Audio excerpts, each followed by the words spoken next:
উন্নয়নের মহাসড়কে বাংলাদেশ, তাই ফেরিবিহীন নিরবিচ্ছিন্ন আধুনিক সড়কে বদলেছে দক্ষিণের জনপদ। তবে কমেনি ভোগান্তি।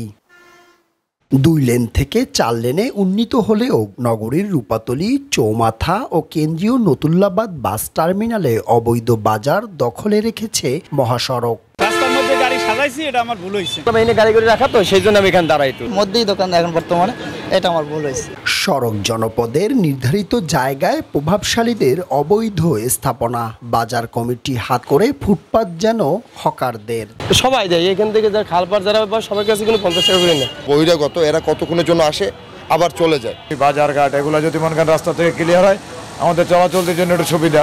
কেউ আবার নামমাত্র লিজ নিয়ে সড়কের জমিতে করছে পাকা স্থাপনা।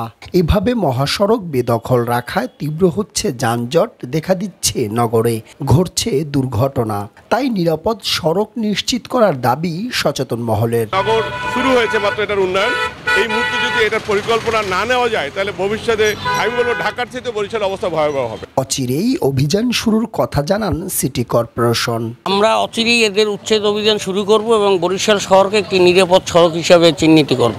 তালিকা করে অবৈধ স্থাপনা উচ্ছেদ করা হবে জানিয়েছে সড়ক বিভাগ। বাজারগুলোতে যেসব জায়গায় অনেক সময় অস্থায়ী একটা ইন্টারাপশন হয় ট্রাফিক মুভমেন্টে, সেই জায়গাগুলোকে কিভাবে নির্বিচ্ছিন্ন করা যায় সে ব্যাপারেও আমাদের তরফ থেকে উদ্যোগ থাকবে এবং অবৈধ কোনো স্থাপনা থাকলে সেটা আমরা উচ্ছেদ করব।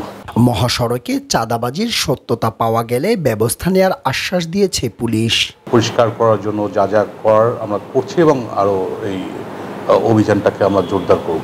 বাজার কমিটি যদি এরকম টাকা নিয়ে থাকে, আমরা এটা আমাদের তথ্য সংগ্রহ করে যদি ঘটনা সত্য হয় আমরা তাদের বিরুদ্ধে ব্যবস্থা নিব। অবৈধ স্থাপনা আর হাটবাজারে যখন দখল থাকে মহাসড়ক, তখন এভাবেই পরিবহনগুলোকে বেছে নিতে হয় বিকল্প পথ। এতে ঘটে প্রাণহানি আর নষ্ট হয় সম্পদ। পারভেজ রাসেল, মাই টিভি, বরিশাল।